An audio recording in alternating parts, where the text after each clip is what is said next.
It all started with a knock at the door, a petty HOA complaint, and a Karen who thought she ruled the neighborhood. But when she called the cops on my wife for ignoring her, she had no idea she was messing with the town's police chief. Buckle up for a wild ride of drama, power trips, and sweet, sweet justice. If you love juicy HOA drama and epic Karen takedowns, smash that like button, hit subscribe, and ring the bell so you don't miss a single story. Let's dive into this neighborhood showdown. The sun hung low over Willow Creek, a picturesque, suburban enclave where manicured lawns and pristine picket fences masked a simmering cauldron of petty grievances. At the heart of this community was the Willow Creek Homeowners Association, a self-proclaimed guardian of property values, led by its unofficial queen, Deborah Hensley.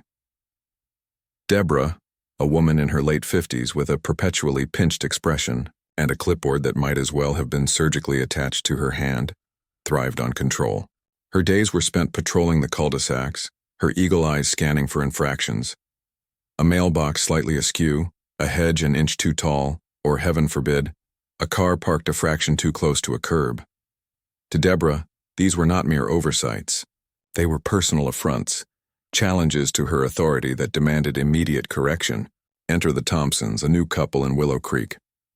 James Thompson, a high school history teacher with a penchant for gardening, and his wife, Lauren, had moved into their modest two-story home on Maple Drive just 3 months prior.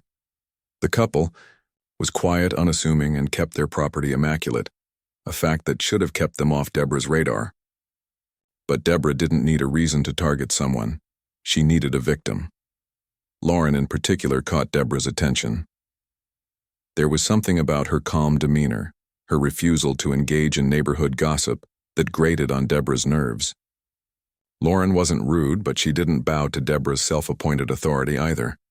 She'd nod politely during HOA meetings, then go about her day, ignoring the endless stream of notices Deborah slipped under her door about approved paint colors or proper lawn ornament placement. One crisp autumn morning, Deborah's patience, or lack thereof, reached its breaking point. She'd noticed a small decorative windmill in the Thompsons' front yard, a charming addition James had installed to complement his rose garden. To Deborah, it was a violation of HOA Regulation 14.3, which vaguely prohibited non-approved lawn fixtures. Armed with her clipboard and a freshly printed citation, she marched to the Thompsons' door. The knock was sharp, insistent, the kind that demanded immediate attention. Lauren, inside preparing for her day, heard the knock but didn't answer. She was used to Deborah's unannounced visits by now and had no interest in another lecture about grass height or mailbox alignment. Besides, she had more pressing matters to attend to. She was due at work in an hour. Deborah, however, was not accustomed to being ignored. Her knocks grew louder, more aggressive, until they echoed through the quiet street. Neighbors peeked through curtains, sensing the brewing storm. When no one answered, Deborah's face flushed crimson. She scribbled a scathing note on the citation, accusing the Thompsons of willful disregard for community standards, and slid it under the door. But that wasn't enough. The audacity of being ignored by someone she considered beneath her authority was intolerable. She pulled out her phone, dialed the non-emergency police line, and reported a neighborhood disturbance at the Thompson residence, claiming the windmill was a safety hazard and the homeowners were uncooperative. As she hung up, a smug smile curled her lips. She'd show them who ran Willow Creek. Unbeknownst to Deborah, Lauren wasn't just any homeowner. She was the newly appointed police chief of the town, a fact the Thompsons had kept private to avoid unwanted attention. Lauren had spent years climbing the ranks, earning respect for her no-nonsense approach and unshakable integrity. She'd moved to Willow Creek for a quieter life outside her demanding job, not expecting to become the target of a power-hungry HOA tyrant. As Deborah strutted back to her house, convinced she'd won this round, a police cruiser pulled into the neighborhood, lights off but presence unmistakable. The officer, a young sergeant named Ramirez, stepped out and approached the Thompsons' door. He knocked politely, unaware that the woman he was about to meet was his boss.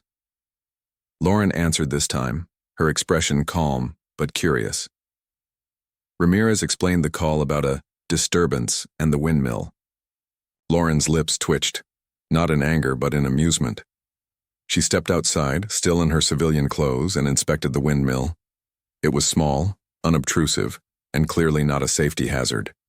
She thanked Ramirez for his diligence, then casually mentioned she'd handle the matter herself. Ramirez, confused but professional, nodded and returned to his cruiser. As he drove off, Lauren picked up the citation Deborah had left, her eyes scanning the accusatory note. She didn't react outwardly, but a plan was forming. She wasn't one to seek conflict, but she also wasn't one to let petty tyranny slide. Deborah had just made a very big mistake, and the consequences were about to unfold. The day ended with the neighborhood buzzing. Whispers spread about the police visit, with Deborah gleefully fueling the gossip, painting the Thompsons as troublemakers. But as the sun set over Willow Creek, the stage was set for a reckoning. Deborah thought she'd asserted her dominance, but she'd unwittingly stepped into a battle she couldn't win.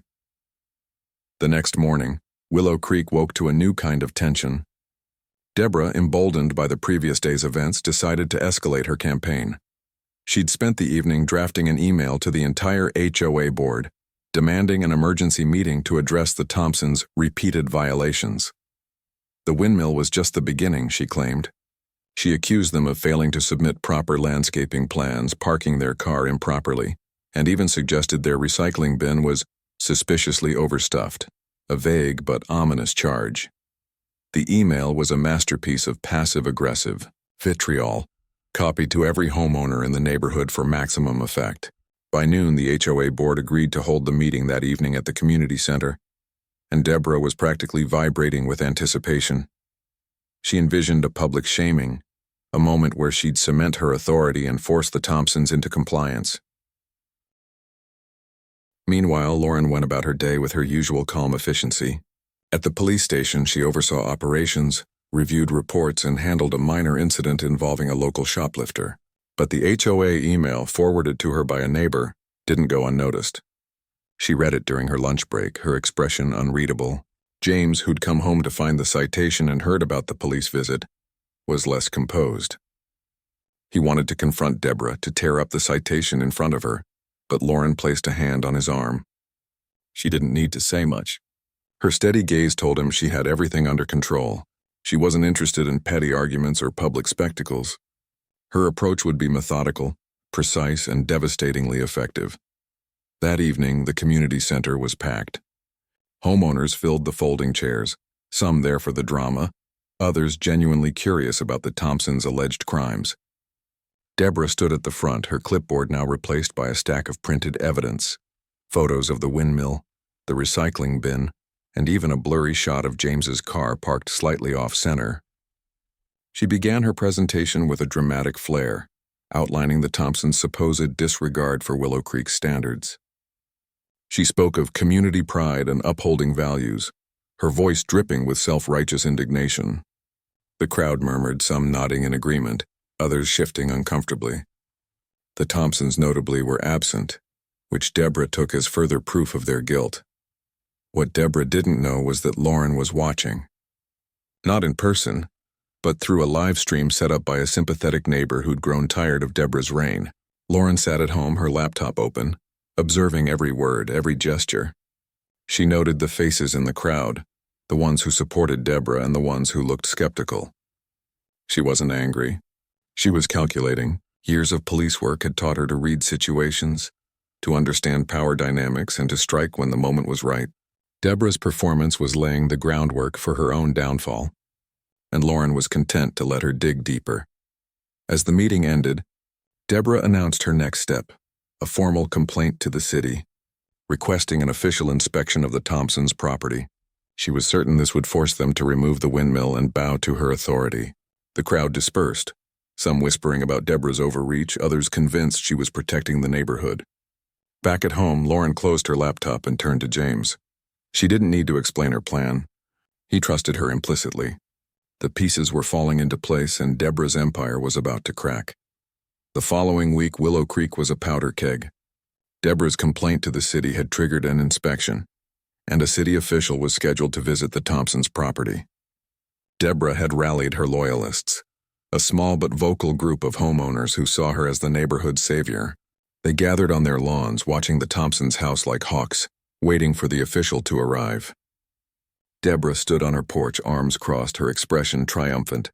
She was certain the inspection would vindicate her, proving the Thompsons were in violation of not just HOA rules but city ordinances.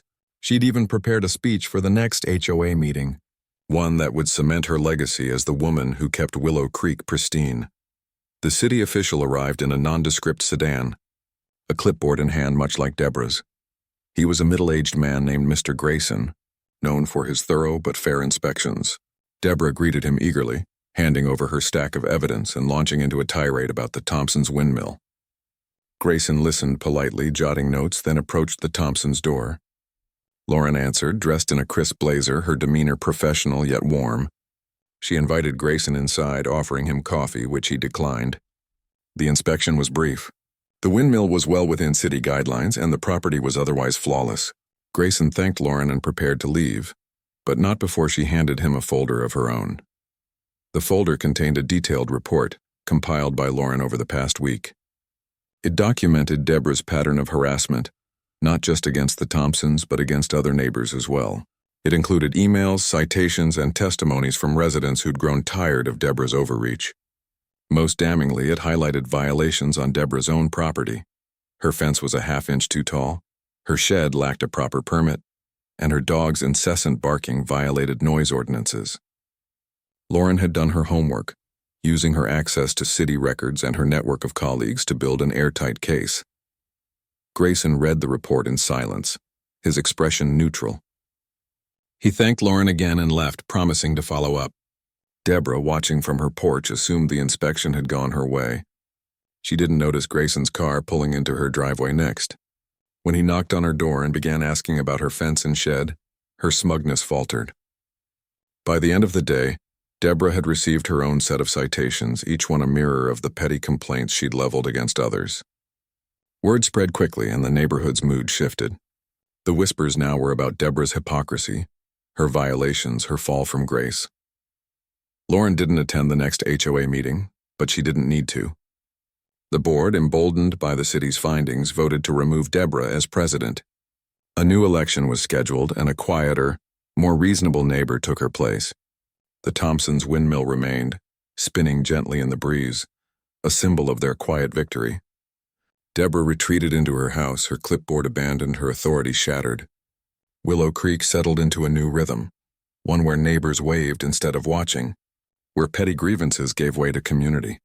If you enjoyed this wild HOA saga, hit that like button, subscribe, and turn on notifications for more epic neighborhood drama. Share your own Karen stories in the comments. We'd love to hear them. Until next time, stay tuned for more tales of justice and takedowns.